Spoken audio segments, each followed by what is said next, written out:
വിവാദമായതിനെ തുടർന്ന് പിണറായി സർക്കാർ നിർത്തിവച്ച പദ്ധതിയുമായി UDF സർക്കാർ മുന്നോട്ട്. പാലക്കാട് മലമ്പുഴ ഡാമിനോട് ചേർന്ന് സാനിറ്ററി ലാൻഡ് ഫില്ലിംഗ് പദ്ധതിയാണ് UDF സർക്കാർ ആരംഭിക്കാൻ ഒരുങ്ങുന്നത്. നെഗോഷ്യബിൾ പർച്ചേസിലൂടെ പദ്ധതിക്ക് ഭൂമി ഏറ്റെടുക്കുന്നതിനായി കളക്ടർ ഉൾപ്പെടെ ഉദ്യോഗസ്ഥ സംഘം സ്ഥലം സന്ദർശിച്ചു. ജനം എക്സ്ക്ലൂസീവ്. മലമ്പുഴ ഡാമിനോട് ചേർന്ന് അതീവ രഹസ്യമായാണ് MCFൽ നിന്ന് ഒന്നും ചെയ്യാൻ പറ്റാത്ത മാലിന്യങ്ങൾ സംസ്കരിക്കുന്നതിനായി മാലിന്യ പ്ലാന്റ് ആരംഭിക്കാൻ പിണറായി സർക്കാർ നീക്കം നടത്തിയത്.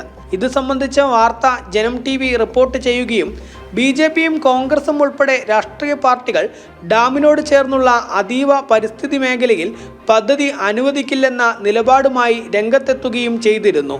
എന്നാൽ അന്ന് പദ്ധതിക്കെതിരെ സമരം ചെയ്ത അതേ UDF അധികാരത്തിലെത്തിയതോടെ പദ്ധതിയുമായി മുന്നോട്ട് പോവുകയാണ്. നെഗോഷ്യബിൾ പർച്ചേസിലൂടെ പദ്ധതിക്ക് സ്ഥലമേറ്റെടുക്കുന്നതിനും ഭൂമിയുടെ വില, തരം, നിലവിലെ സ്ഥിതി സംബന്ധിച്ച് അറിയുന്നതിനും ഉദ്യോഗസ്ഥ സംഘം പദ്ധതി പ്രദേശത്ത് സന്ദർശനം നടത്തി.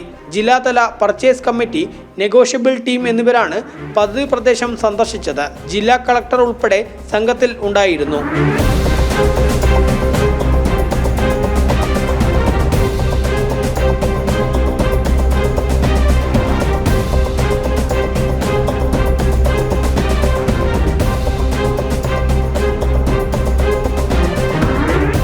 മലമ്പുഴ ഡാമിനോട് ചേർന്നുള്ള പുതുശ്ശേരി പഞ്ചായത്തിലെ 33.5 ഏക്കർ ഭൂമിയിലാണ് നാപ്കിനുകളും കോണ്ടവുമൊക്കെ സംസ്കരിക്കുന്ന വേസ്റ്റ് ലാൻഡ് ഫില്ലിംഗ് പ്രൊജക്ട് നടപ്പിലാക്കാൻ ശ്രമിക്കുന്നത്.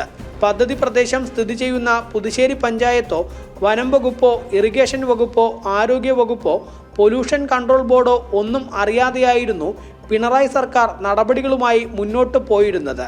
മലമ്പുഴ ഡാമിൽ നിന്നും വെറും 300 മീറ്റർ മാത്രം അകലെ ഇമേജ് എന്ന മെഡിക്കൽ മാലിന്യ പ്ലാന്റിന് സമീപത്ത് സാനിറ്ററി ലാൻഡ് ഫില്ലിംഗ് പദ്ധതി കൂടി വന്നാൽ ഡാമിലെ ജലം പൂർണ്ണമായും മലിനപ്പെടുമെന്നതാണ് നാട്ടുകാരുടെ ആശങ്ക.